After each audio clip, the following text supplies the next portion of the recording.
Bonsoir, bienvenue. Merci d'être au rendez-vous des grandes questions. Votre apéro philo, désormais diffusé chaque samedi à 19 h sur France 5.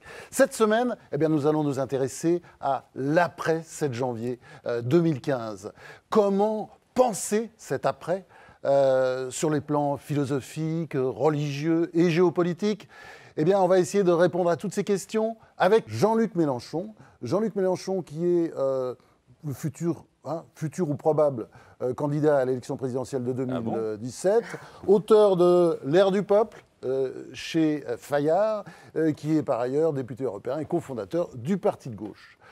Galeb Bencher, qui est lui une des grandes voix de l'islam que nous sommes fiers de recevoir, qui est présente d'ailleurs à Nîmes chaque dimanche à 8h45 sur France 2, l'émission Islam. Et puis, l'expert en géopolitique, Alexandre Delval. Face à ces trois invités, nos trois agrégés de philosophie que vous connaissez, Nazarine Pinjot, Géraldine Mühlmann, Eliette Abécassis. Et bien entendu, pendant toute cette émission, vous pouvez, comme d'habitude, réagir, nous interpeller sur #LGQ comme les grandes questions. Bon, alors, après l'émotion, la colère, le chagrin, est-ce que la France n'est pas sortie renforcée de ce qui est arrivé le 7 et le 8 janvier 2015 ? On commence par vous, Jean-Luc Mélenchon. Peut-être, vous avez raison de souligner ce paradoxe, parce que nous avons été frappés à l'endroit où nous pouvions donner le meilleur de nous-mêmes. C'est-à-dire que comme nous avons été frappés dans le droit à la liberté d'expression, comme nous avons été frappés dans une rédaction qui exprimait quelque chose qui est à la limite de l'esprit voltairien. Par conséquent, ou bien le peuple français considérait que c'était un événement déplorable, lamentable et secondaire. Là, je ne parle que de l'attentat contre la rédaction de Charlie Hebdo. Je mets de côté pour l'instant, mais il y est lié ce qui s'est passé ensuite dans l'épicerie cachère. Mais le peuple français pouvait dire « Ah ben tout ça, c'est la guerre mondiale, donc ça ne nous regarde pas. Oui, enfin bon, on déplore, on regrette. » Mais il y a eu au contraire un mouvement qui peut s'apparenter, le mot est peut-être un peu trop fort, disons une insurrection, une mobilisation autour des valeurs fondamentales de la République. Et il n'est pas vrai que cette mobilisation soit limitée en quelque sorte à ceux qui se disent « je suis Charlie ». Il y a aussi des tas de gens qui ne sont pas Charlie, c'est-à-dire qui sont empêchés par leurs convictions ou leur foi religieuse d'adhérer ou de sympathiser avec ce qu'ils considèrent, eux, comme un blasphème ou une injure à Dieu, de participer à l'idée « je suis Charlie », mais qui pour autant sont hostiles au fait qu'on règle les problèmes avec des mitraillettes ou qu'on limite la liberté d'expression. Par conséquent, je crois que le peuple français, en quelque sorte, s'est refondé dans l'identité à laquelle beaucoup ne croyaient plus, c'est-à-dire son identité républicaine. En France, l'affrontement a été très dur entre l'Église comme institution et la République française. Rappelez-vous que l'Église n'a reconnu la République qu'en 1920, qu'en 1906, elle condamnait le suffrage universel, et qu'elle condamnait la liberté de la presse, et elle condamnait surtout la liberté de conscience. Tandis qu'un courant catholique en France, notamment mené par Lamennais, lui disait « la foi n'a de valeur que si elle est libre ». Et vous avez donc parmi les religieux deux courants, ceux qui disent « il y a une religion d'État », et nécessairement la loi civile doit se conformer à la loi de Dieu, et ceux qui disent la foi n'a de sens et de grandeur que si elle est libre, donc si elle n'est pas religion. Est-ce qu'il ne faut pas faire aujourd'hui le même travail avec l'islam qu'avec l'Église avant ? Mais il n'y a pas besoin de le faire, je me permets de le dire. D'abord parce que l'islam n'est pas un bloc unique, et je proteste contre, au moins sur le plan intellectuel, mettre tout le monde dans le même sac, chiites, sunnites, alaouites, tout ce que vous voudrez, c'est aussi ridicule que de mettre dans le même sac les évangélistes, les protestants, les catholiques. Je n'ai rien à dire sur le sujet, c'est leur affaire. Mais revenons aux fondamentaux. En France, c'est la loi la règle. La liberté d'expression, comme toutes les libertés, il n'y en a aucune qui soit absolue. La liberté d'expression est totale dans les limites permises par la loi. Point. Et par conséquent, il n'y a pas de travail à faire, du point de vue de la République, avec telle ou telle religion. C'est aux religions de s'autodéterminer en respectant la loi. Et nous ne confronterons jamais le comportement d'un individu avec la foi. Parce que sinon, et aujourd'hui, bon, tout le monde en a après l'islam, ce que je peux parfaitement comprendre, pour bien des raisons géopolitiques et de politique intérieure.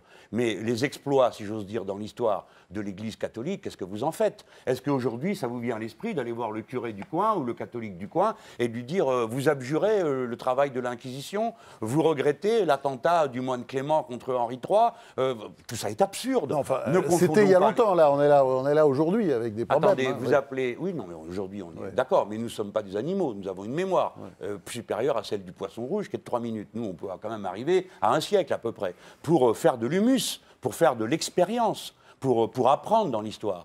Je rappelle que l'Église catholique a condamné la République jusqu'en 1920. Et vous, qui êtes un homme de presse, ça ne vous fait rien de savoir qu'il y a à peine un siècle, elle condamnait la liberté de la presse. Je ne le dis pas à charge des catholiques que je connais aujourd'hui ou des gens qui ont la foi, et nombreux autour de moi. Hein.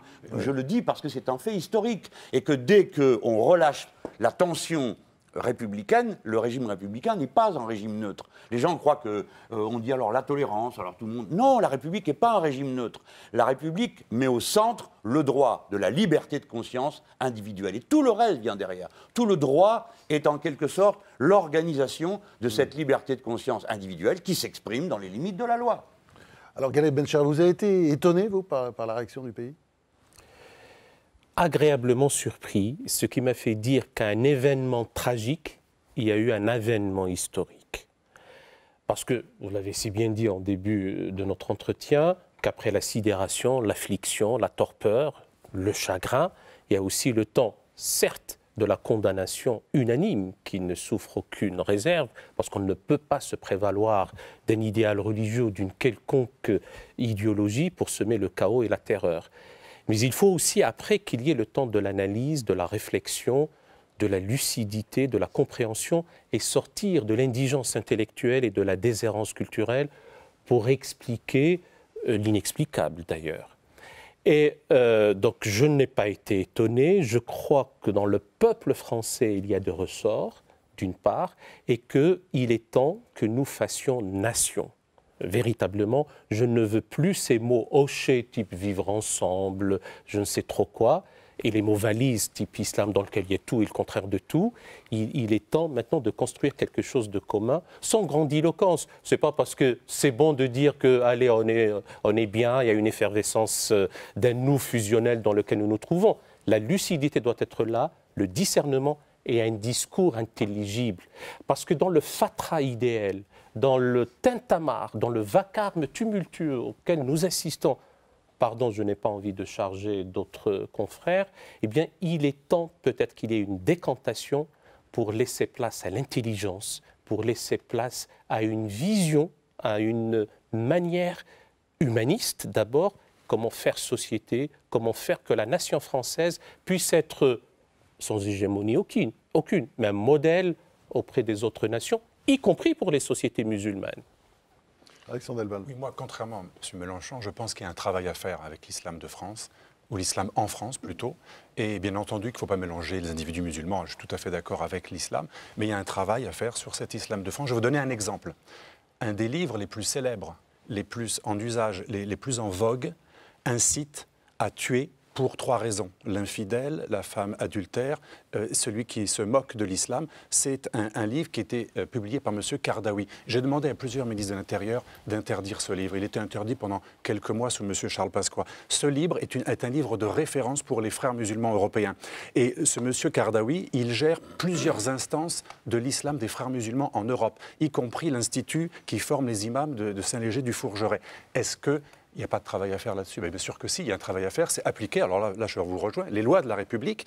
Un livre qui incite à tuer la personne qui change de religion, c'est absolument inacceptable qu'en France, on estime que l'UOIF et ce genre d'organisations qui souscrivent à ce genre d'idées, notamment proches des frères musulmans, puissent enseigner une haine. Alors c'est la haine du juif chez Kardawi, c'est la haine des homosexuels, c'est quand même un homme qui a fait des fatwas sur les homosexuels et les juifs, comme quoi il faut aller les tuer, que c'est tout à fait légal. On envoyait même des handicapés se battre et faire le djihad kamikaze en Irak ou en Israël ou ailleurs. C'est comme des organisations en France qui sont légales, qui sont membres du Conseil français de culte musulman, qui prêchent la haine du juif et le soutien à des organisations islamistes comme le Hamas.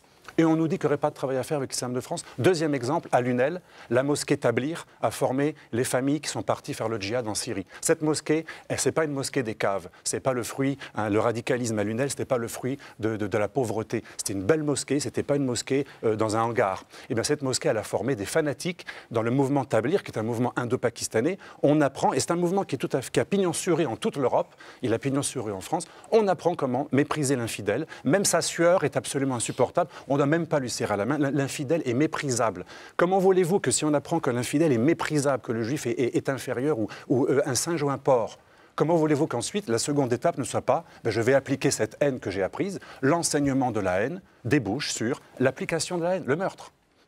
Alors justement là, Jean-Luc Mélenchon, est-ce que la gauche et la droite, pour prolonger ce que vient de dire Alexandre Delval, n'ont pas péché un peu par angélisme pour toutes sortes de raisons, bien sûr, antiracisme, clientélisme, etc. Est-ce qu'on ne peut pas se poser cette question quand même? Je ne m'appose pas pour moi-même, moi je n'ai jamais fait preuve d'angélisme et j'ai toujours mené le combat laïque extrêmement âprement. Contre toutes les tentatives du retour du religieux dans la politique. Mais Kraouzek et les membres de votre parti ont voté contre la loi qui interdisait la burqa, par exemple. Donc on a pas mal d'exemples chez vous de gens qui ont voté contre. Ah, alors vous, tant mieux.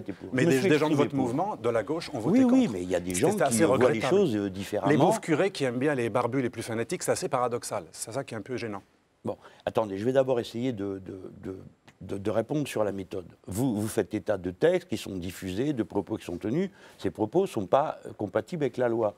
En France, c'est interdit de faire l'apologie du meurtre, c'est interdit de faire l'apologie du racisme, donc ces textes doivent être interdits. Les personnes qui les diffusent doivent être poursuivies. Et s'il y a des endroits où l'on entraîne les gens à ça, eux aussi doivent être condamnés. Mais moi, j'ai aucun mal à vous dire ça. Je suis pour condamner les sectes. Toutes les sectes. Les sectes qui sont reconnues comme des religions en Allemagne ou aux États-Unis, ce qui nous est reproché par les États-Unis, c'est de les réprimer. Je pense en particulier à la scientologie. Mais nous n'avons jamais, la République en tout cas, ne poursuit pas pour les idées, elle poursuit pour des actes. C'est-à-dire que pour les sectes, on leur reproche le bourrage de crâne. Après, ils peuvent raconter ce qu'ils veulent et croire à ce qu'ils veulent. Mais le bourrage de crâne, la fraude fiscale et le vol, non. De la même manière, nous ne combattrons jamais l'islam, ni le catholicisme. Nous combattrons ceux qui ont des pratiques au nom de l'islam qui sont contraires à la loi. Et je pense que ce serait une erreur terrible pour la République de se mêler de la religion et d'aller dire voici ce qu'il faut croire ou pas. Je vais vous dire pourquoi. Mais vous ne pensez pas qu'il faut interdire ces ouvrages qui sont en vente légale en France sur Amazon? Vous trouvez Kardawi qui incite à tuer les gens qui changent de religion? Mais monsieur, qui est-ce qui peut être pour la diffusion de livres qui appellent à tuer? Je suis pour que ces livres soient interdits, que ceux qui les diffusent soient poursuivis. Mais pardon, je voudrais vous montrer quand l'erreur a été faite.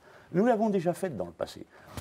Pendant la Grande Révolution, on a d'abord essayé d'instaurer un culte civil, celui de l'être suprême, ce qui fut un échec total, parce que déjà à l'époque, d'aucuns disaient, notamment Robespierre, qu'il fallait qu'une réponse civile soit apportée à l'aspiration à la transcendance. Mais je vais laisser ça de côté. Je vais regarder juste une chose. On a voulu faire jurer aux prêtres leur fidélité à la Constitution. On pourrait dire, après tout, souvent j'entends ça, on va demander aux musulmans de déclarer, il n'y a qu'à eux qu'on demanderait ça. Mais c'est absurde. Non, on l'a demandé aux juifs et aux catholiques. Oui, les juifs et les catholiques ont dû se soumettre. Les juifs ont fondé la République. Les juifs et les catholiques ont dû se soumettre à la République et ça a été assez violent parfois. Et il n'y a aucune raison de faire une exception. J'aimerais bien entendre là maintenant Galeb Bencher, parce que Galeb Bencher, qui n'a pas la langue de bois là, j'aimerais bien qu'il intervienne. Je veux juste finir ma phrase pour dire si la République se mêle de dire ce que doit être le contenu de la religion, elle commettrait une erreur. Dans le cas des prêtres de cette époque, et d'ailleurs l'Église n'a jamais éteint la querelle, puisque lorsque, sous le président Mitterrand, on a panthéonisé l'abbé Grégoire, eh bien l'Église a refusé d'être présente au motif que l'abbé Grégoire était un prêtre jureur et que c'était une manière de dire qu'on donnait raison aux prêtres jureurs. Par conséquent, il ne faut pas commencer avec les religions des disputes desquelles on ne sortira jamais, car on ne peut pas négocier le dogme. Même si dans la charia, il y a des incitations au djihad et au meurtre. Mais attendez... Je parle de la charia jamais réformée. Mais que les gens, les musulmans, se débrouillent de leurs textes. La seule chose que nous sommes en droit d'exiger et d'imposer, c'est le respect de la loi. Dans ce pays, la loi religieuse ne s'applique pas et les dispositions de la loi religieuse ne s'appliquent pas. Donc des pans entiers de la charia sont illégaux Mais de la charia, publication vous en France. devriez, comme le christianisme ou autre, ce sont des religions qui peuvent être analysées de deux manières. Soit comme une religion civile qui s'impose dans la sphère civile, soit comme une religion qui parle au cœur et à l'âme. Mais moi, je ne vais pas entrer dans ce débat-là. Je ne vous parle que du remède. Le remède à tout cela, c'est de fortifier les anticorps républicains de la société française. Plus on renforce la conviction républicaine, l'attachement à la liberté d'expression, le refus, la cohérence, parce que si le délit de blasphème est reconnu dans un coin de France et qu'ensuite on le reproche aux autres, il y a une incohérence. Le délit de blasphème s'applique dans les départements d'Alsace-Moselle. Le délit de blasphème est légal en Allemagne, en Italie, en Pologne, en Irlande. Tout ça est incohérent. Il faut donc supprimer le délit de blasphème dans tous ces pays. Excusez-moi, j'étais un peu long. Allez, on veut l'entendre. Merci infiniment. J'essaie d'être un homme discipliné et la discipline est déjà le début de la civilisation. Je ne réponds que lorsque vous m'interrogez, parce que si nous nous interrompons comme ça, je participe au vacarme tumultueux dont je parlais tout à l'heure, donc je ne peux pas dénoncer une chose et y contribuer. Deuxièmement, et c'est une question de méthode et pour nos téléspectateurs est important, je ne suis pas monsieur Islam ici pour plaider une cause pro domo. C'est d'abord le citoyen attaché viscéralement et doublement à la laïcité du substantif et de l'adjectif. Troisièmement, je voudrais répondre vraiment aux questions qui ont été posées. 1. Continuer à pérorer que ce qui se passe comme monstruosité n'a rien à voir avec l'islam est un non-sens total et même insupportable. Insupportable pour les musulmans eux-mêmes et insupportable pour quiconque veut voir. Pour la simple raison, et ce n'est pas parce que les musulmans sont sommés de se désolidariser qu'ils le disent, c'est parce que c'est une réalité amère, mais elle existe. Il se trouve que dans le corpus religieux islamique, il y a ce qu'on appelle un humanisme d'expression arabe en contexte islamique, mais il y a aussi à côté des horreurs.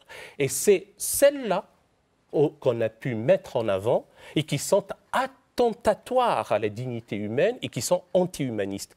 Il est temps maintenant, parce que nous n'avons pas le temps de faire un colloque ad hoc là-dessus, de déclarer véritablement que la criminalisation de l'apostasie est en soi criminelle et donc ceux qui contribuent à le proclamer tombent sous le coup de la loi, chez nous en France. Mais ailleurs, quand on va leur vendre des rafales, on ne dit rien et on ne leur vend même pas les rafales. Et on loue, j'allais dire, leur vision du monde qui est encore une fois anti-humaniste et qui ne va pas de pair avec les droits de l'homme. Les questions de minoration de la femme, quelque chose qui heurte notre conscience, qui que nous soyons, parce que c'est une atteinte à la dignité humaine dans sa composante féminine. Eh bien, là aussi, dans notre pays, il y a des lois et nous devons nous soumettre à la loi qui est une émanation rationnelle des hommes et qui s'applique aux hommes, parce qu'on ne peut pas se prévaloir d'une quelconque loi céleste pour l'imposer à autrui. On est heureux, c'est très bien, on n'est pas heureux, eh bien on l'applique, parce que force est encore une fois à la loi. Maintenant, l'appel, j'allais dire, au meurtre, etc. Il faudrait sortir, c'est toujours facile de dire il faudrait que, il y a qu'à, il faudrait sortir de ce qu'on appelle la raison religieuse. Nous sommes au XXIe siècle et à un moment donné, on a critiqué la raison pure. Si on continue à raisonner en raison religieuse, en pensée magique, à croire qu'il y a une transcendance qui nous dicte telle ou telle chose et qu'elle nous commande de tuer, ça c'est quelque chose que nous n'accepterons pas, d'abord comme être humain instruit, j'ai envie de dire, et donc il y a lieu de mener un énorme travail pour désacraliser la violence. Maintenant que le CFCM, dans lequel il n'a pas peur, hein, lui, vous avez entendu, hein, Jean-Luc Mélenchon, non, il y va. Mais il vaut mieux vivre peu et en phase avec ses convictions que de vivre longtemps en louvoyant et en étant lâche par l'inaction et en étant pusillanime. Ce que j'ai envie de dire, et je commence à en avoir marre, j'allais dire, de tout ce... j'ai appelé ça un fatras idéal. D'un côté, on a un culte dans notre pays dans lequel l'administration intervient. Et c'est le ministre de l'Intérieur qui organise, toi je te nomme président, toi je te nomme trésorier, je fais des élections qui ne sont pas conformes aux 10 bureaux, mais je mets le couvercle. Ça ne se passe même pas dans les républiques bananières. Et après... Vous parlez des élections du culte, là. Du fameux culte musulman dans lequel il y a l'interventionnisme. Le isme étouffe toujours la racine. Je n'ai même pas l'intervention, c'est l'interventionnisme de l'administration. Et on refait ça avec des individus qui acceptent. Et on ne peut arriver inéluctablement, intellectuellement parlant, qu'à des Meras, qu'à des Nemouche, qu'à des Kouachi ou des Koulibaly, le grammairien aurait dit on parle en antonomase. C'est-à-dire ces individus-là sont devenus malheureusement représentatifs d'une vision. La lecture est si complexe qu'il faut voir les raisons intrinsèques à la tradition religieuse islamique, tant en France que de par le monde, mais aussi des raisons extrinsèques qui sont venues les alimenter. Si on ne fait pas la distinction, s'il n'y a pas une séparation des paramètres, si nous ne comprenons pas les registres, si nous n'arrivons pas à faire preuve de discernement, eh bien le chaos continuera. Ah ben c'est clair. Alors maintenant, on va essayer de répondre aux questions qu'on se posait en début d'émission. Vous allez être chacun mis à la question par une de nos agrégés de philo. On commence tout de suite par Jean-Luc Mélenchon. Moi, j'aimerais bien être mis à la question. Que je mets entre les mains d'Eliette Abécassis. Mis à la question, déjà. Quelle expression. Dans votre vibrant hommage et discours sur Charb, vous avez dit qu'il était victime de fanatiques religieux crétins sanglants. De qui parlez-vous ? De ceux qui l'ont assassiné. Qui sont des crétins sanglants.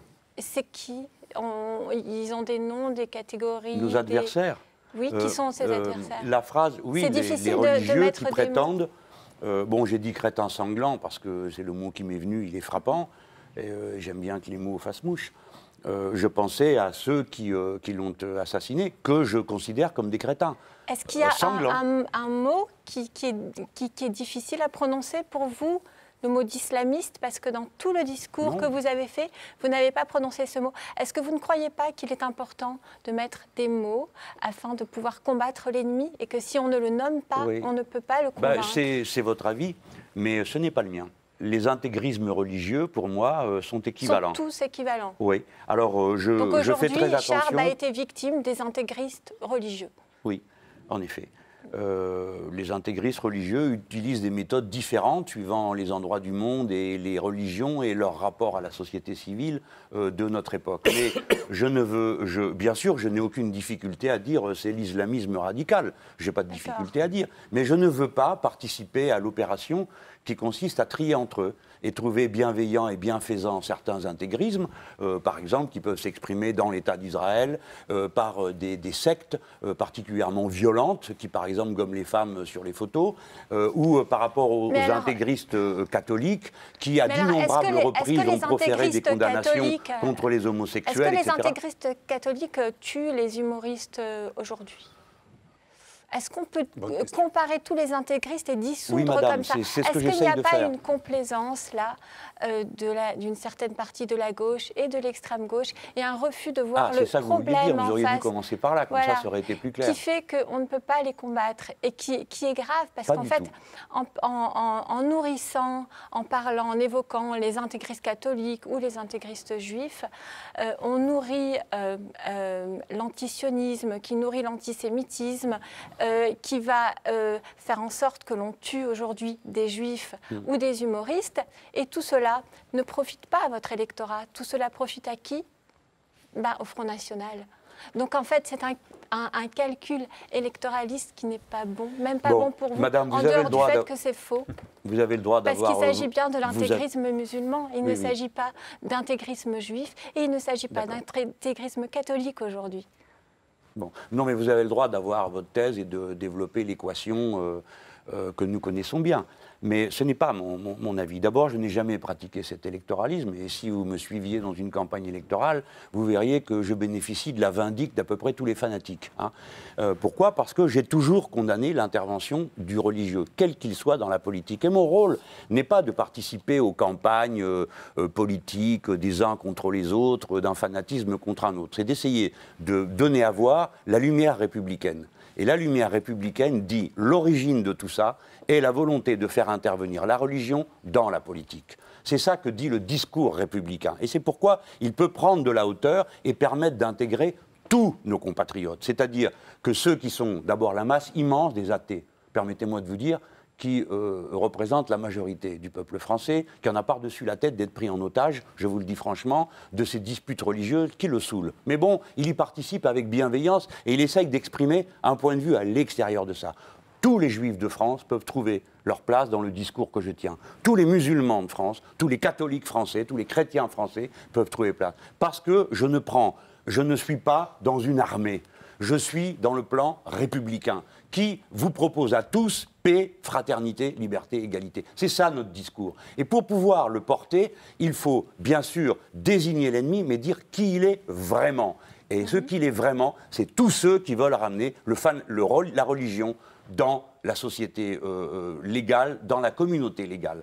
C'est-à-dire qu'ils veulent faire que la loi dite de Dieu, qui leur est dite à eux, et qui est forcément contradictoire, je le rappelle, pour un croyant d'une religion, l'autre est un blasphémateur. Je vous rappelle que le Christ a été crucifié parce qu'il était blasphémateur. Je pourrais vous opposer de cette manière tous les dogmes. Donc nous n'avons pas à prendre parti. C'est pourquoi je me permettais de manifester mon écart. Je me dis, si jamais on met le doigt là-dedans, qu'on commence à dire voilà comment vous devez pratiquer votre religion, on n'en sort pas. Ce n'est pas le point de vue républicain. Le point de vue républicain dit force reste à la loi, comme vous l'avez dit, pour une raison qui peut tenir d'une certaine transcendance. Parce qu'après tout, c'est absurde. Pourquoi 51 aurait raison contre 49 ?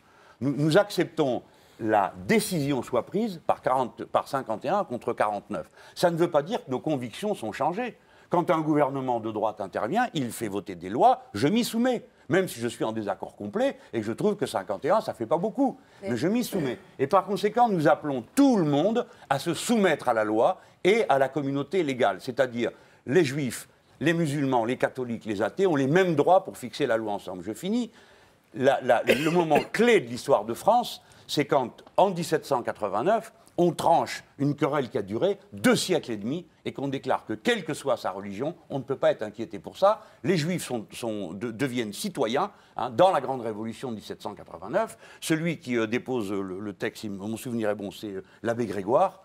Justement, et Robespierre fait le discours de soutien à la citoyenneté des Juifs, des comédiens, etc. À partir de ce moment-là, la différence essentielle, qui essentialise les individus, on dirait celui-ci est un musulman, non, celui-ci est un être humain qui croit, qui a une foi. Celui-ci serait ceci, celle-là serait cela. Ceci est une affaire personnelle et nous devenons tous la communauté humaine. C'est ça que permet la République. Liberté, égalité, fraternité, laïcité, Mazarine Pinjot. Non. Laïcité, c'est un mode opératoire, pardon. La laïcité, c'est juste un mode opératoire. C'est la séparation entre la société politique et la société religieuse. Liberté, égalité, fraternité, ce sont les valeurs qui forment le contrat entre eux, des Français, et de l'idéal que nous nous faisons. Et vous savez d'où vient le mot d'ordre, j'espère pour vous, surtout c'est important de bien vous en souvenir. C'est quand on a remis ces drapeaux à la garde fédérale, la garde nationale, et c'est Robespierre qui propose cette formule qui depuis est celle de la patrie. Oui, j'entends votre discours fort républicain et auquel évidemment je pense qu'on adhère tous ici. Néanmoins, est-ce que, pour revenir à l'angélisme dont peut-être ont été coupables les politiques et la gauche au premier chef, il faut un peu faire notre cas de conscience. Est-ce que vous n'avez pas l'impression qu'il y a eu une forme de fusion ou de confusion entre l'islamophobie et le racisme ? C'est-à-dire qu'il y a un moment, il y a 10 ans, 20 ans, est-ce qu'on n'a pas confondu, précisément parce qu'on était dans une lutte, la marche des beurs, la marche contre le racisme, touche-moi à mon pote, etc., auquel on a participé ici sur ce plateau. Est-ce qu'à un moment donné, il n'y a pas eu cette confusion qui, à mon sens, est extrêmement dangereuse et qui, en plus, est reprise à son compte par un certain islam, entre précisément l'islamophobie et le racisme, puisque aujourd'hui, quand on dit islamophobe, on a l'impression que c'est un gros mot, alors que c'est juste une attaque contre la religion. Moi, je ne suis pas du tout islamophobe, je suis tout à fait passionnée par la religion islamique et par sa complexité, parce qu'évidemment, il n'y en a pas qu'une seule, vous l'avez rappelé tout à l'heure, mais néanmoins, dire islamophobe, ce n'est pas être raciste. Est-ce qu'à un moment donné, il n'y a pas eu cette confusion qui est extrêmement dangereuse, dans laquelle nous sommes tous engouffrés? Oui, vous avez raison, et elle continue. Je continue à avoir des amis qui confondent islamophobie et racisme, mais je n'ai jamais été d'accord avec eux. Nous avons eu des disputes qui, à l'époque, paraissaient absolument abstraites, lorsque, pour écrire certains tracts, pour ma part, je me suis toujours opposé au fait qu'on utilise le mot islamophobe. J'ai même fait une fois, ça me paraissait tellement évident, je l'ai dit une fois à Radio Orient, ce qui a suscité une bronca du tonnerre de Dieu, si j'ose dire, et j'ai dû m'expliquer après pour dire, mais ici, on a le droit de critiquer les religions. Et pour certains d'entre nous, je vous le dis, le devoir, Moi, j'appartiens au courant philosophique des Lumières. Nous critiquons les religions. Celle que je connais le mieux, c'est évidemment la religion catholique, puisque je suis né dedans et que mes proches sont catholiques et certains pratiquants fervents. Ce n'est pas mon cas. Hein. Bon, donc je suis d'accord avec vous. C'est une erreur totale de confondre le racisme et appeler l'islamophobie et qualifier ça de racisme. On a le droit, et même pour certains d'entre nous, le devoir de faire la critique impitoyable des religions, dont je considère qu'elles ont une contribution inouïe à la guerre entre les êtres humains et à la détestation mutuelle. Je le dis comme je le pense, moi, républicain. Bon, maintenant, c'est une chose, je pense, c'est une erreur totale de confondre les deux. Je suis d'accord avec vous. Oui, mais nous l'avons fait. Oui, non, pas moi. Alors, Il faudrait Oui, bien non, dire mais aux amis du MRAP, il à faudrait le mon dire à avis, vos amis du je vous MRAP. Oui, mais qui j'exprime un point de vue qui est singulier. À mon avis, il y a une erreur fondamentale entre les néologisme pour néologisme, entre ce qu'on pourrait appeler islamophobie et misislamie. L'islamophobie, étymologiquement, c'est qu'on a peur de l'islam. Et on peut compatir à l'état de celui qui en a peur. Un arachnophobe, un hydrophobe ou un agoraphobe, on n'y peut rien, on essaie de trouver une thérapie.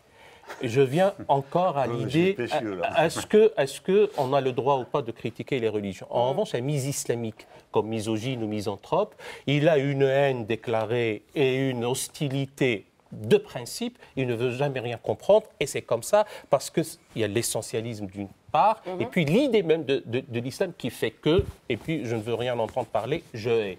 En revanche, est-ce qu'on a le droit de critiquer les religions? C'est curieux comme question. Toute religion, toute théologie, toute doctrine, toute idéologie, toute philosophie qui fuit le choc des idées, qui esquive la critique, qui ne s'affirme pas dans le débat et dans la contradiction, finissent par être théologie, religion, idéologie, philosophie qui s'atrophient, qui se vulnérabilisent, qu'il ne leur reste plus pour subsister que quelques instants que le fanatisme et rien d'autre. Donc si on ne s'affirme pas, je parle des idées, dans le débat contradictoire et dans la critique, eh bien c'est la mort assurée. Donc il faut critiquer. C'est même un débat nécessaire, c'est même vital. Ghaleb Bencher, vous avez fait la transition. Merci. On va passer à la religion. Hein, parce qu'après avoir pensé l'après 7 janvier politiquement, on va essayer de le traiter religieusement avec Géraldine Mühlmann. Religieusement. En tout cas, j'ai très bien entendu votre discours que j'ai trouvé extrêmement clair. L'islamisme concerne l'islam. Il faut que l'islam le pense et soit plus net dans sa condamnation, je dirais même, si je vous ai bien compris, dans son exclusion des dérives islamistes qui ne sont pas acceptables du point de vue même de l'islam. C'est ce que j'ai compris de votre propos. La question, c'est comment, pour moi? C'est-à-dire, comment vous pensez que ça pourrait se faire? Est-ce qu'il faudrait abroger certains versets du Coran? Je pense à la fameuse sourate 9 qui est souvent contestée, où il y a effectivement un appel à tuer les associateurs, comme on dit en traduction littérale, c'est ceux qui associent d'autres dieux à Dieu, etc. Est-ce qu'il faudrait maintenant en finir? Après tout, l'abrogation, ça existe dans l'islam. On a déjà abrogé des versets, c'est un phénomène qui existe. Est-ce qu'il faut réunir des sages? Là aussi, ce sont des procédures qui existent dans l'islam. Pour que, très clairement, les non-religieux comprennent bien que la majorité des instances islamiques du monde ne considèrent plus les islamistes comme des musulmans. Et de ce point de vue-là, peut-être que les médias arrêteront de dire djihadistes, parce que peut-être que ce qu'eux appellent le djihad n'a rien à voir avec ce que les musulmans appellent le djihad. Peut-être que, justement, le langage en général sera plus informé et plus précis. Est-ce que c'est ça qu'il faut faire dans l'islam ? Alors, ma chère Géraldine Mühlmann, tout en vous écoutant, je me dis, tiens, on a 1, 2, et là, 3 niveaux de réponse à votre question. Et vous m'envoyez ravi de dire que mon discours est clair. Parce que pour certains interlocuteurs musulmans, on leur dit que leur propre discours n'est pas si clair que ça. Moi, j'ai gagné ma journée et ma soirée avec vous. Deuxième point. Le premier, vous posez des questions de type théologique. Or, la théologie n'est rien d'autre que l'intelligibilité de la foi mise à l'épreuve du temps. Et le statut même de la révélation est à interroger au XXIe siècle. On ne peut pas, là aussi, l'appliquer telle qu'elle. Il est d'évidence qu'on ne peut pas telle ou telle disposition, tel ou tel passage, pris d'ailleurs hors contexte, alors qu'il est en tension linguistique avec ce qui précède et ce qui suit, et l'appliquer. Ça, c'est clair, il incombe aux théologiens, aux philosophes, aux hiérarques de le faire. S'ils ne le font pas, ils sont comptables, coupables d'anti-humanisme, je ne cesse de le répéter. Donc ce travail, qui n'est pas qu'un simple aggiornamento, ce n'est pas que du rafistolage, ce n'est pas que du toilettage, qui s'apparentent tous à une cautérisation d'une jambe en bois, c'est de la refondation de la pensée théologique islamique de nos jours qu'il y a lieu de le faire. Comment ? Bien, alors, moi je veux bien donner le modus operandi, avec des pensées subversives. Il faut subvertir ce patrimoine-là. Pour l'instant, elle subit des fatwas.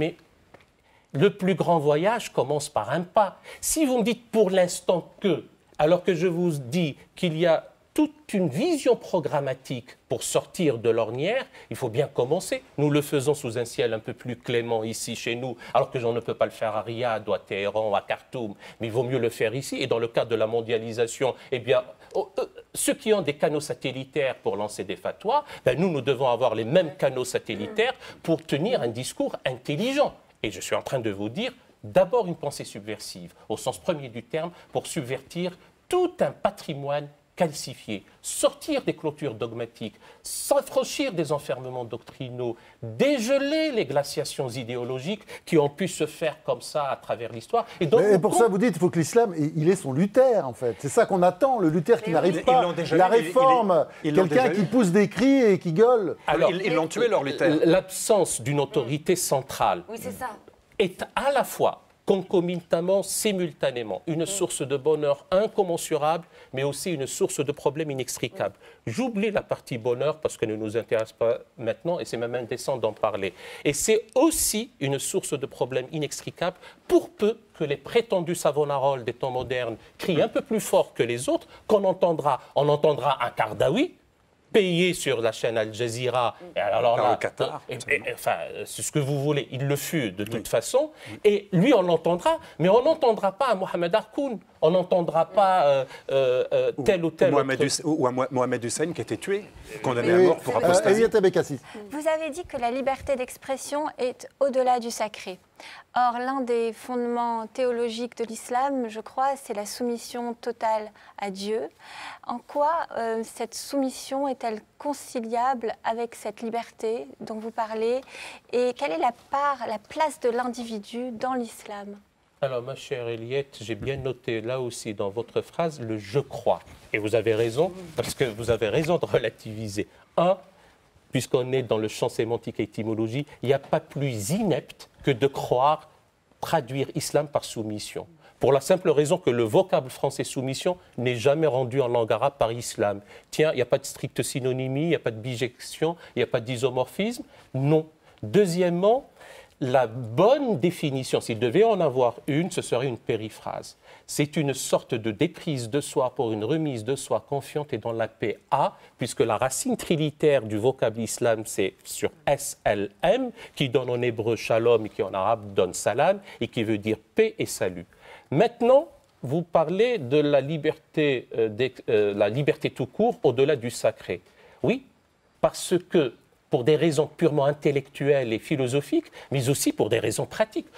Le pire des méfaits est un crime de lèse-conscience. Comment peut-on s'imaginer un instant pouvoir contraindre par la menace, par la coercition, par la terreur, par la violence ou par un simple regard inquisiteur à ce qui relève d'une adhésion intime et spontanée dans un acte libre en être libre? Donc, quand bien même on voudrait contraindre, on ne pourrait pas parce que ça devrait être des adhésions intimes. Alors, le fait d'adorer un Seigneur, si on est dans la croyance. Parce que malheureusement, l'extrémisme, c'est la croyance sans la connaissance. Le fondamentalisme, c'est le culte sans la culture. Si on est dans une optique de foi et de croyance, c'est vrai que l'homme et la femme qui veulent faire preuve d'allégeance à l'infinie seigneurie de Dieu le font par acte d'amour et par acte d'adoration. Ce n'est pas une soumission maladive, morose, résignée. bon, j'obéis parce qu'il faut bien être dans la discipline, donc j'arrête là, mais on pourra reprendre ces choses-là. Les chantiers sont titanesques. Oui. Vous ne pouvez pas savoir à quel point nous souffrons ici d'une indigence intellectuelle sur des questions fondamentales et sur des sujets cruciaux. Sinon, nous aurons la BFMisation des esprits qui crétinisera nos compatriotes. Voilà ce Là, raconte. il se passe quelque chose de bizarre sur ce plateau, très étrange. Il y a un homme de foi qui parle et Jean-Luc Mélenchon l'écoute en souriant. On a l'impression que vous buvez du C'est la poulet. verbe religieuse. Vous allez vous convertir à l'islam bientôt? Non, je ne crois pas. Mais Ce serait un tort. je suis intéressé par la démarche de la foi.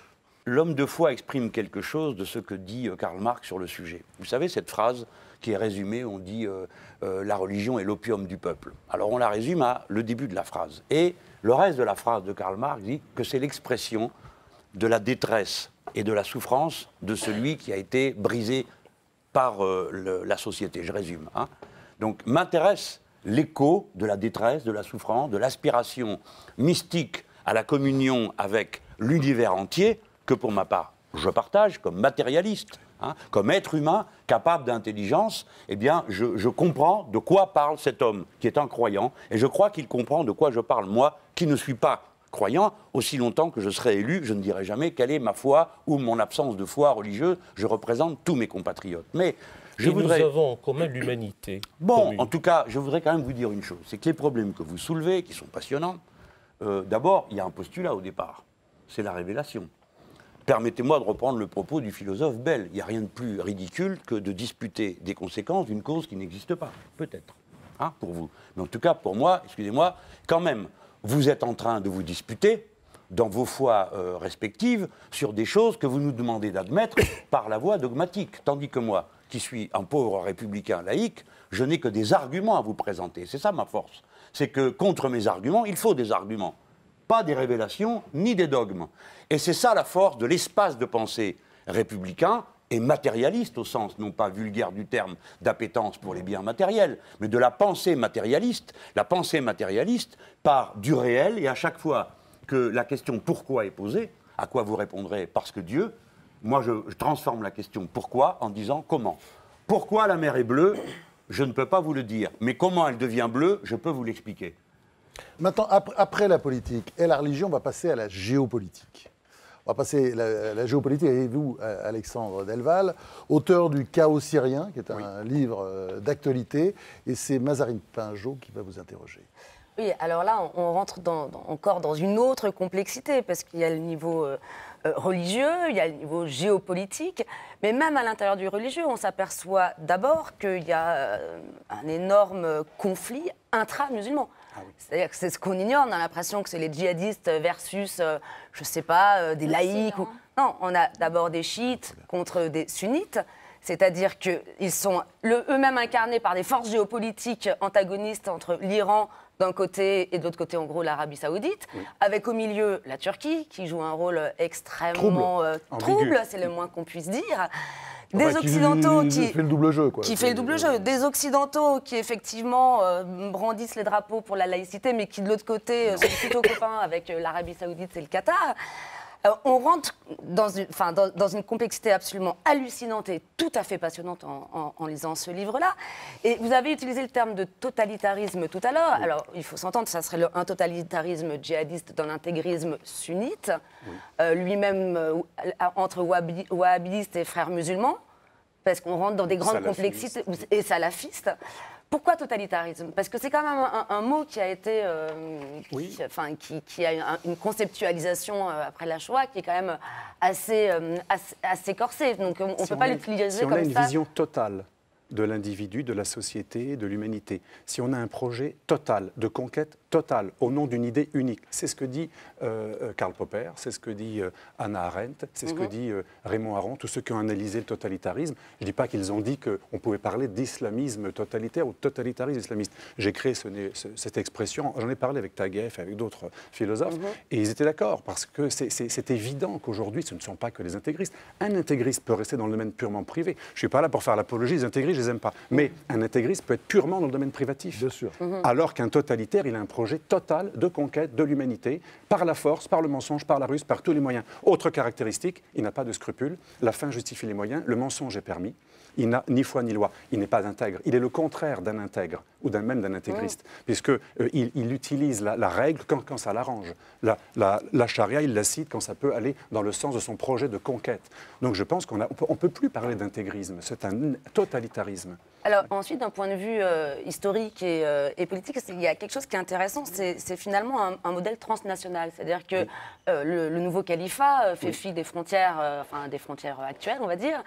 Mais dès le départ, il y avait le panarabisme versus la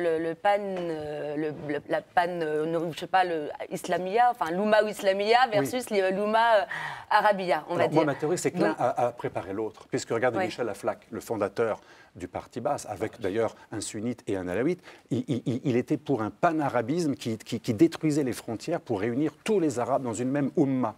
Mais à la fin de sa vie, tout en étant laïque, il a embrassé l'islam à la fin de sa vie, parce qu'il était dans une logique transnationale et arabe qui a été portée par le Fatah, par la progression de l'islam avec l'arabité. Il y a une très grande accointance entre les deux. Donc le panarabisme s'est opposé à l'islamisme, et quelque part il l'a préparé, puisqu'il a préparé ce transnationalisme, cette fusion dans un tout englobant, qui est cette nation, l'Oumma al-Arabia et ensuite l'Oumma al-Islamia. Et donc beaucoup de panarabes sont devenus panislamistes. Et donc, est-ce qu'on pourrait dire Ranouchi, par exemple, en Tunisie, c'est un ancien panarabe devenu panislamiste. Et donc, est-ce qu'on pourrait dire qu'après le nationalisme, qui a été le fléau du XXe siècle, je ne sais pas comment on pourrait l'appeler. Je m'inscris en faux contre ça en tant que patriote. Je ne suis pas nationaliste, mais je suis patriote.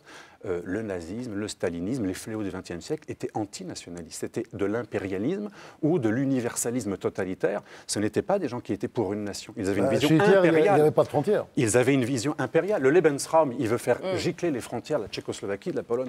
Donc ça aussi, c'est un lieu commun. À mon avis, c'est un lieu commun de dire nationalisme. C'est plutôt l'Empire dont je parle dans le complexe occidental, d'ailleurs. C'est l'Empire qui est dangereux. À ce titre, même l'Union européenne, parfois, peut être dangereuse lorsqu'elle a une vision impériale. Qu'est-ce que l'Empire? L'une des définitions, c'est l'absence de frontières. Lorsqu'on n'a pas de frontières, on inquiète le voisin. Les Russes, par exemple, ce ne sont pas des anges, mais seraient-ils aussi hargneux et enragés si on n'avait pas donné l'idée qu'on allait s'étendre jusqu'à Moscou un jour, parce qu'en fait, on a envie d'englober tout le monde. Le danger, à mon avis, qui explique de nombreuses guerres, c'est l'impérialisme. Napoléon, ce n'était pas un nationaliste qui voulait rester en France. Et ceux que vous aimez, bon là, on va chamailler, mais les adeptes de la terreur, ils ont voulu exporter, là aussi, c'est totalitaire, une idée unique à tout le reste de l'Europe. Ça a fait un carnage monstrueux. Ce n'est pas le nationalisme qui a fait toutes ces guerres depuis 2 siècles. C'est l'impérialisme. C'est une idée unique qu'on veut imposer au reste du monde. Gerline Mühlmann? Moi, j'ai une question simple. Vous avez fait un livre sur la Syrie. Oui. Est-ce que vous pensez qu'on aurait dû, quand je dis on, c'est les pays dits occidentaux, qu'on s'est trompé et qu'au fond, on aurait dû soutenir Bachar el-Assad, qui de fait est devenu notre allié objectif maintenant? Est-ce qu'il faut s'allier avec Poutine? Est-ce que c'est ça la bonne géopolitique, notamment pour la France? La géopolitique, d'abord, c'est le réalisme. Je ne pense pas qu'on puisse formuler ça dans ces termes. On doit, en tout cas, essayer de dialoguer le maximum et utiliser le maximum de moyens politiques, car depuis les guerres d'Irak, on voit bien que les bombardements des différents régimes n'ont pas donné grand-chose, ça a plutôt monté les peuples contre nous. Donc en effet, aujourd'hui, des responsables occidentaux se disent finalement, on devrait peut-être prendre langue avec le régime syrien. Mais il est déjà très tard. Ça veut dire prendre langue, j'aimerais bien qu'on se dise les choses. Pour être très, très clair, quand on a besoin de bombarder l'État islamique, on le fait en Irak, parce qu'on est en bonne intelligence avec des forces locales. En Syrie, on ne peut pas le faire parce qu'on a décidé déjà depuis très longtemps d'enlever les ambassades et donc de supprimer tout dialogue, qui est assez stupide. Donc on a fait et ensuite on a diabolisé les uns et on a sanctifié les gentils de l'ASL qui en fait étaient composés de 90% d'islamistes, parfois avec même des sections de djihadistes. Les armes livrées à l'ASL, les soi-disant modérés, sont arrivées du côté des djihadistes, du Front El-Nosra et ensuite de l'État islamique. Et là, Jean-Luc Mélenchon opine. Hein. Et je ne dis pas qu'il faut être allié de ce régime horrible de Bachar el-Assad, mais là vous avez raison, du point de vue, je dirais, purement technique, au niveau du renseignement, les spécialistes Et pour bombarder des positions de djihadistes, on ne peut pas ne pas dialoguer avec le moins pire. Et les spécialistes, ils ne conseillent jamais François Hollande, tous ces gens qui pensent comme vous, qui a fait une déclaration où il était au bord d'entrer en guerre contre Bachar el-Assad. Mais les hommes politiques n'aiment plus le réalisme aujourd'hui. Aujourd'hui, qu'est-ce qu'un homme politique? Regardez pas dans la même temporalité. Regardez ce qui s'est passé quand on a bombardé la Libye. Nous étions en train de collaborer avec cet État qui avait renoncé au nucléaire, qui collaborait avec nous contre Al-Qaïda et même en matière de flux migratoires. C'était relativement intéressant. Donc c'était une idiotie, l'intervention en Libye. La bulle Internet a explosé. Il a fallu être absolument contre le régime libyen et contre le régime égyptien et contre le régime tunisien. Et on a rompu des alliances qui étaient séculaires avec des régimes ou qui étaient plus récentes, d'un coup, parce qu'il fallait paraître. L'homme politique aujourd'hui, il veut être dans le sens de Facebook et de l'indignation, de l'émotion du moment. Ils n'ont plus de vision de long terme. C'est ce que je pense. Beaucoup d'hommes politiques n'ont plus de vision de long terme. Ils sont dans l'indignation du moment. Il faut être en phase. Alors on bombarde la Libye parce que tout le monde est indigné du fait qu'on a osé se réconcilier avec le régime. Vous êtes d'accord, Jean-Luc Mélenchon? Assez sur la façon totalement irréaliste avec laquelle est conduite la politique. Mais je veux préciser un point, il y en a plusieurs. D'abord, on a le droit de détester des régimes. Bien sûr. D'accord ? La question n'est pas posée de savoir si on les déteste, donc on les bombarde. Non, on peut les détester, combattre politiquement pour essayer de les isoler, et c'est une autre chose d'aller les bombarder, tout détruire ce qui reste d'État laborieusement construit, et ensuite se retrouver avec une situation incontrôlable. Ce que nous avons fait à plusieurs reprises, en Libye, en Irak. Et vous savez que j'ai voté contre la première guerre du Golfe, où pourtant le président Mitterrand avait quelques bonnes raisons de la souhaiter, puisque quand même Saddam Hussein avait quand même envahi le voisin. Mais néanmoins, pour moi, c'était clair que ce qui était en train de se mettre en place, c'était la fameuse doctrine du nouvel ordre mondial que prêchait la famille Bush de l'époque, qui était le choc des civilisations. Ça a été théorisé en 1996 par M. Huntington, et ça dit en gros, il y a des civilisations, derrière chaque civilisation il y a une culture, derrière chaque culture il y a une religion. Donc l'espace mondial est cloisonné. C'est pas un peu ce qu'on voit là en ce moment? Enfin, je veux pas, pas du tout, c'est précisément là où je vais le rejoindre, car je suis d'un côté contre cette idée du choc des civilisations. Ah oui, on peut être contre, mais enfin il y a aussi une réalité. Oui, non, la réalité est celle que nous avons décrite. Il y a des blocs politiques, géopolitiques, qui ont des raisons d'agir, pour lesquels la religion est totalement, je veux dire, est un prétexte. Alors, pour terminer, deux petites questions d'actualité, Jean-Luc Mélenchon. Est-ce que François Hollande vous a étonné dans cette épreuve? Parce qu'il a fait un sans faute, non? Oui, c'est-à-dire que je ne me suis pas beaucoup occupé de lui, je ne veux pas vous décevoir, mais il y avait d'autres sujets d'intérêt pour moi. Non, mais c'est un sans faute. Hein? C'est un sans faute. Ah ben ça, c'est vous qui êtes le commentateur. Moi, je ne suis pas commentateur, je suis acteur. Hein. Donc, je alors, je vous demandais de commenter. Alors, une déclaration de Manuel Valls qui vient de dire, en début de semaine, qu'il y avait un apartheid territorial, social, ethnique en France. Ça, c'est assez juste. Et ça fait longtemps qu'on le dénonce et qu'il ne se passe rien, notamment de la part de ce gouvernement. Il est vrai qu'il y a dans notre pays un apartheid qui cumule toutes les discriminations au même endroit. Ça, c'est vrai, il faut le combattre. Donc, il faut partager les richesses. Donc, il ne faut pas faire la politique de M. Macron. Alors, il y a quelqu'un qui aurait été très heureux dans cette émission, mais il est mort il y a longtemps, c'est Voltaire. Alors, on ne peut pas faire une question babachou, parce que vraiment, ce n'est pas l'objet dans cette émission aujourd'hui. Mais j'ai envie de terminer avec un petit passage de Voltaire. C'est dans son dictionnaire philosophique portatif, c'est le vrai titre de ce livre. Lorsqu'une fois le fanatisme a gangréné un cerveau, la maladie est presque incurable. Il n'y a d'autre remède à cette maladie épidémique que l'esprit philosophique, qui, répandu de proche en proche, adoucit enfin les mœurs des hommes et qui prévient les accès du mal, car dès que ce mal fait des progrès, il faut fuir et attendre que l'air soit parfaitement purifié. Voilà, bon. C'est assez inacceptable. Oui, ça vous embouche un coin. Non, ça m'embouche pas un coin, mais vous permettez qu'on dise un mot après sur Voltaire. C'est Voltaire qui dit « si Dieu n'existait pas, il faudrait l'inventer ». Et M. Sarkozy a repris la même sottise lorsqu'il est allé devenir le chanoine de Latran, lorsqu'il a dit que la morale laïque risque toujours de s'épuiser, écoutez bien ça, ou de se changer en fanatisme quand elle n'est pas adossée à une espérance qui comble l'aspiration à l'infini. Une morale dépourvue de lien avec la transcendance est davantage exposée aux contingences historiques et finalement à la facilité. Eh bien, je dis que les athées, les agnostiques et les gens qui se réfèrent à la morale républicaine n'ont pas besoin de demander pardon à Dieu, d'essayer d'être eux-mêmes des hommes de bien. Ce sera le mot de la fin. Je rappelle les titres de vos livres. Alexandre Delval avec Randa Kassi, Le chaos syrien, sous-titré Printemps arabe et minorités face à l'islamisme. Alors on est vraiment dans l'actualité.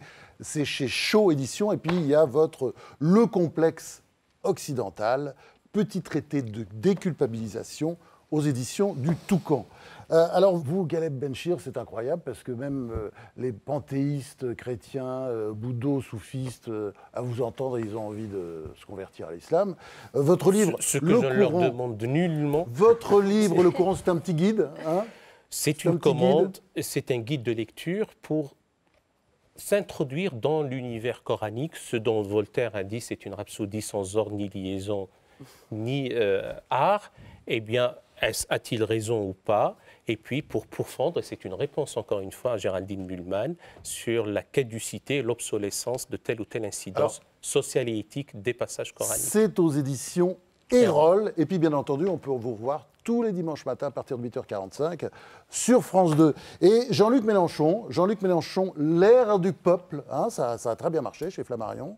C'est un livre écrit par vous-même, parce que vous êtes un des derniers hommes politiques en France qui lit des livres et qui les écrit lui-même. Quand même, il y en a plus que voilà. ça. Ouais, bon, voilà. Eh bien, cette émission est terminée. On se retrouve la semaine prochaine, même jour, même heure. Et puis, on va continuer aussi à réfléchir, bien entendu, sur l'après 7 janvier 2015. À la semaine prochaine, samedi à 19h sur France 5.